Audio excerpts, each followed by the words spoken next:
Hey everybody, it's Slasher Dude 2000, and tonight we will be doing everybody's least favorite movie next to Jason X and Jason Goes to Hell, Jason Takes a Boat, Part 8. Or as most of you call it, Jason Takes Manhattan. God knows why. It doesn't do anything really, except, he takes a boat. Exactly. That's a better title. And That's a better title. So, starting off, just real quickly, the movie was made in 1989. It's about a group of graduating high school students that they are getting a cruise from a lake to Manhattan. And one of the professors wants to bring their daughter. Her name's Rennie, and she has a boyfriend who is the son of the sea captain. Some sort of accident causes Jason to awaken once more, and he just wreaks havoc on a boat. And then for like the last 15 minutes, they're in Manhattan. right, and correction, but it actually wasn't her mother, it was one of her teachers. Oh, okay, my fault. My apologies. Yeah. It's fine. Go on. I was just gonna say, it felt like they were trying to copy too much the characters from the previous film. You know, like Rennie has these dreams, and it's almost like she has psychic ability. She doesn't move anything, but she has premonitions. And then the way that Professor McCulloch is always like harping on her is just like the psychiatrist from the previous film. You can tell that they wanted to keep the same characters, Alice and so on, from the original films, and they just probably wouldn't come back.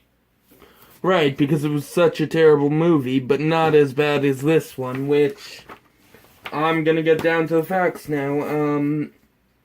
As we said before, it came out in 1989. It was written by Rob Heaton. What a heathenist. It was produced by Randy Cheveldave, written by Rob Heaton, music by Fred Mullen. It's the first time he's done it alone without Fred Manfredini. Yeah. It was the last Friday the 13th movie distributed by Paramore, because then New Line decided to take over. The film locations were Vancouver, Los Angeles, and New York City. There were there were so few places for New York City. The alleys took place in Los Angeles, and I believe Vancouver was the diner, and I believe Crystal Lake. They didn't really mention it in what I looked up, but New York was mostly Times Square and all that sewage systems. Yeah. You know, if they were going to film in L.A., why did they just make Jason Takes Hollywood or Jason Takes L.A., you know? Right. Kane Hodder is Jason once again. We get the grunting Jason for the past 3 to 4 movies. Jensen Daggett plays Rennie Wickham. Scott Reeves plays Sean Robertson, and your stats, bro. Alright. Okay. So there's, a great variety of kills. Like, we complained about some of, the fact that there's a lot of off-screen kills. But anyways, it happens again here. But there is, I will say, to the credit of this film, there is a more variety in the kills. So, starting from the top, we've got 17 kills, breaking it down to 3 off-screen, 2 dead junkies, One kill by harpoon gun, one impalement, one death by guitar, one death by lava rock, one stabbing, all right, one strangulation, one death by fall, one electrocution, one decapitation punch, one death by fire, one drowning, and then this is not a kill statistic, but one lake hopping boat. And you're missing one. 3 to 5 unknown kills. Oh yeah, that happened around the boat because so yeah, I guess they should have added that to the off-screen kills. So probably 5 or 6 off-screen kills instead of 3. We don't know because we never really find out what happens to all those students stuck in the restaurant, thanks to that teacher. Yeah, McCulloch, the guy that. No, I believe it was the female teacher who told them all, "Oh, wait here, we'll be right back. We'll come and get you after." Yeah, Van Dowson? Yes. And we all assume they either drowned or Jason killed them somehow before getting off the boat. Yeah. I mean, come on, that would have made the kill count go way up, and we would have actually gotten more people to kill in New York than just leaving, I don't know, a quarter of the cast on a boat to unknown fates. Yeah. So, one thing I had mentioned to you before we started recording, this is the first time technically that Jason goes against Freddy, not on film, but in the box office. Jason Takes Manhattan was released in July 28th of '89, and Nightmare on Elm Street 5, The Dream Child, came out August 11th. So about 2 weeks later, and they went neck to neck, or toe to toe. I don't know which one made more. I probably should have wrote that down. But yeah, they were competing at the box office. And neither one was any good. I actually got part 5 from the library. I'm waiting to see part 4 before I see part 5. But yeah. Huh. And actually my favorite kills are Julie's deadly knockout, which that's now that, ladies and gentlemen, is how you take out the trash. And then hang it on a car, and then drive it into, blow it up or whatever. I agree with you. That was a good one. I also like the lava rock to the stomach. That's just so grotesque. It kind of reminded me from part 5, the flare to the mouth. It's just like, that's such a horrible way to go. I'd rather be stabbed or even strangled would be better. Right, and also I realized you kind of missed on because there were technically 2 harpoons, because one guy was stabbed with the harpoon gun and the girl was stabbed with the pike or the harpoon.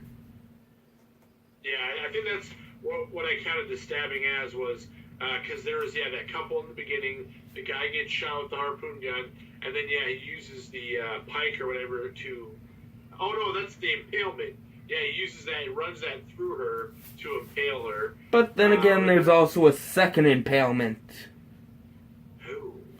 That's the guy that Jason froze off the ladder on the boat. If I knew there was going to be a test or a pop quiz, I would have studied harder, Professor. Which, actually, if you guys don't know, that is going to be... It's gonna help us in the 10th movie, because we basically see that kill again. Just way funnier. Which kill? The impalement on the radio tower or weather monitor. I don't remember what it's called. Okay. Yeah. Oh wait, I think it was a weather vane. before Julius is thrown off the boat.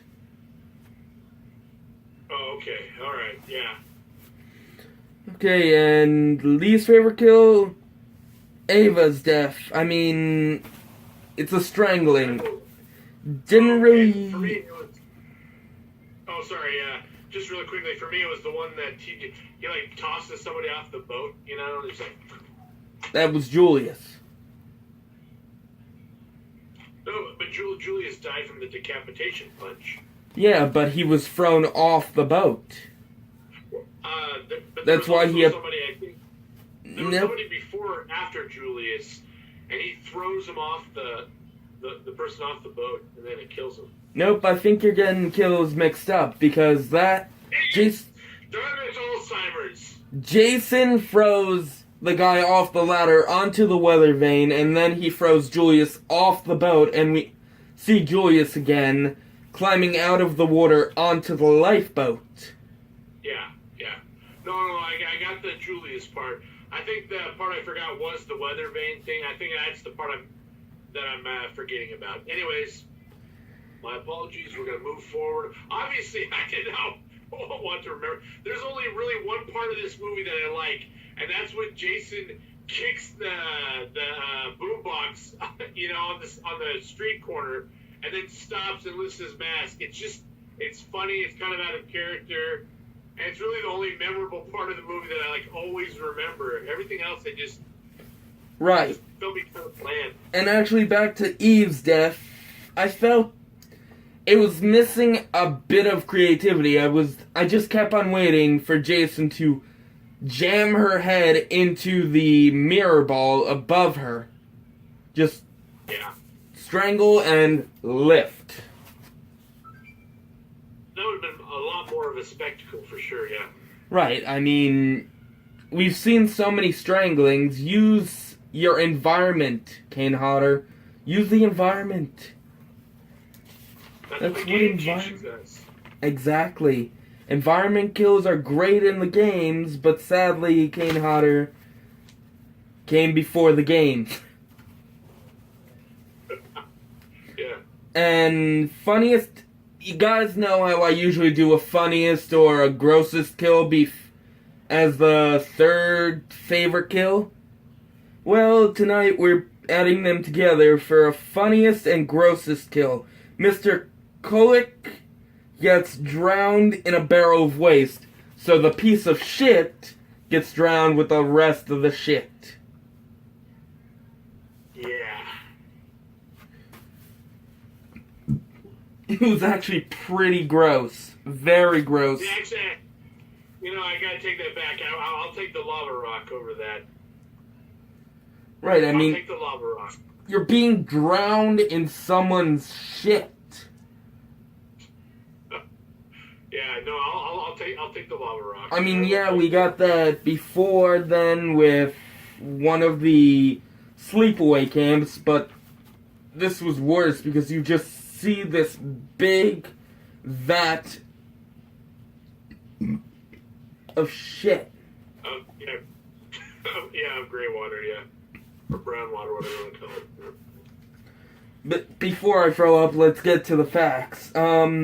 Again, this was the first movie without Harry Manfredini. It had a great use of the darkest side of the night by Metropolis. I mean, they added it to the beginning, they made it the ending credits song. Great use of a rock song in this movie. Yeah.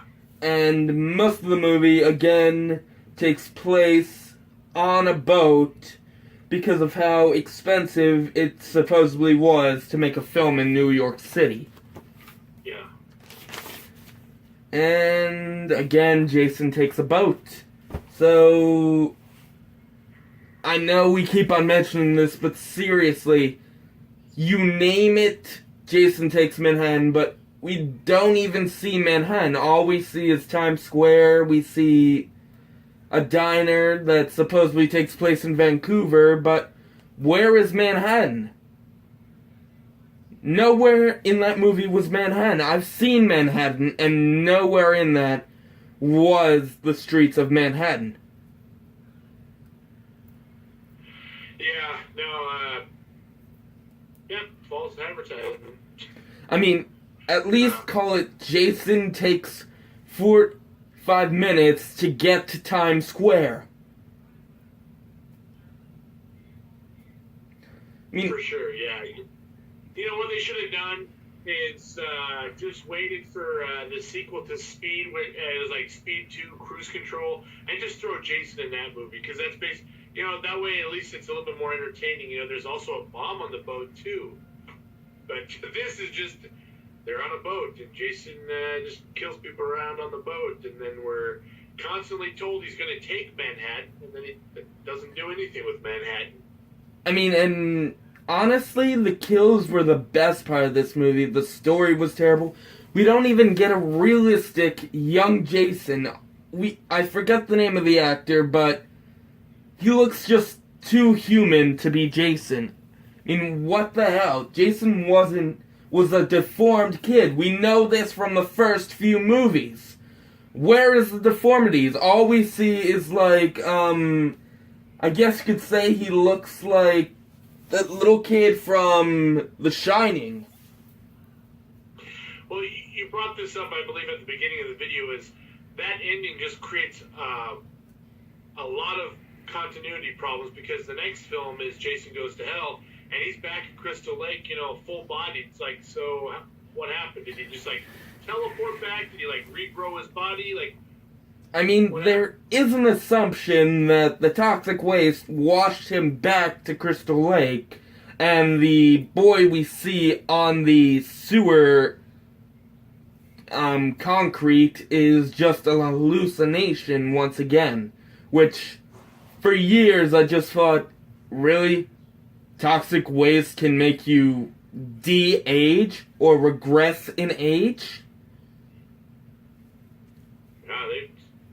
This movie just makes me so mad with continuity.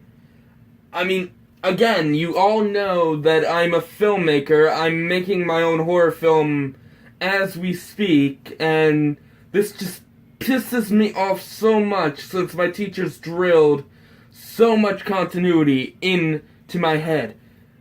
How are you supposed to get back to Crystal Lake from New York when New York and Crystal...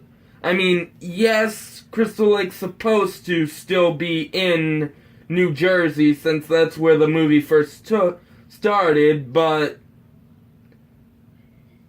the Crystal Lake I live near doesn't even go out to New York. Yeah. You know, they needed to make before Jason Goes to Hell, Jason takes a bus back to Crystal Lake, and it kills all the people on the tour bus. It would be a really crappy movie, but at least we would understand how he got back to Crystal Lake. Right, and I'm guessing because of this movie, the government knows about Jason. Oh, we're getting to my favorite part about Jason Goes to Hell, so I don't want to spoil that. Yeah, we'll have to talk about that next week when we review Jason Goes to Hell. But pretty much my favorite part is within the first 10 minutes of the movie. But what would your rating be for Jason Takes Manhattan?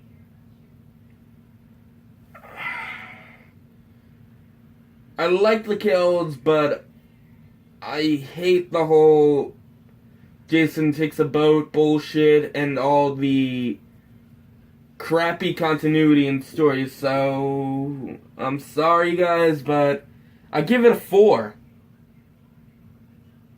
Yeah, I was going to give it a 3, but a 3 or 4, that's fair, I'd say. Because really the only redeeming quality is the kills. Everything else, and I get it, you know, if you're a big Jason fan, that's really all you know, a lot of what you're looking for, but it is great to have a little bit of a, you know, story, a compelling final girl to supplement the kills. It really does make a difference. And plus, guys, you say Jason X is shit? Look at this movie, and look at that one. Jason X makes this look like a huge piece of shit. It does it no justice, and I cannot wait until we get to Jason X. so I can get this movie out of my head. Yeah, I think I accidentally swallowed some of that, like, waste water. I need to, like, spit it out and just, like, I need something else to put, you know? Right, I mean, Palate cleanser here.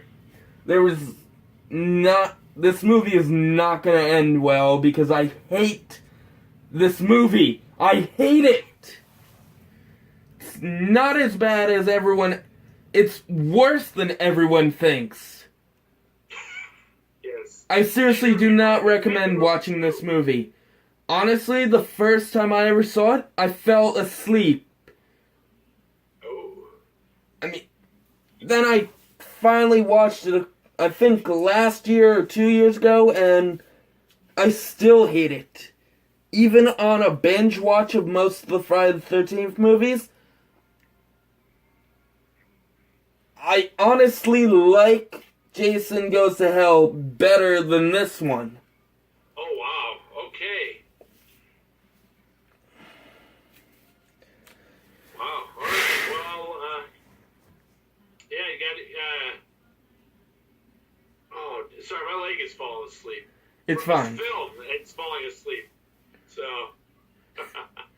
So, yeah, guys, next week we'll be doing Jason Goes to Hell, or Friday the 13th Part 9, which, still a lot of...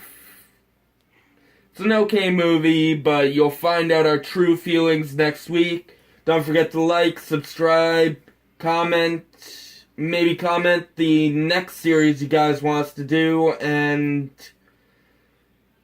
Don't forget to tune in tomorrow night for the Star Wars The Clone Wars 2008 review with Scion, and just enjoy and stay away from this movie.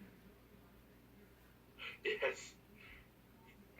And people, try not to throw your friends off a boat. Any final words, Cameron? No, you said them. Do not throw your friends off a boat. I agree. Or don't drive your boat into a bunch of power lines to resurrect a killer. Oh, okay. Actually, I do have final words. On top of that, if you're going to watch Friday the 13th movie, do not show Jason Takes Manhattan to your friends. A good friend will pick a better Jason film. Right. So, good night, everybody, and see you tomorrow night.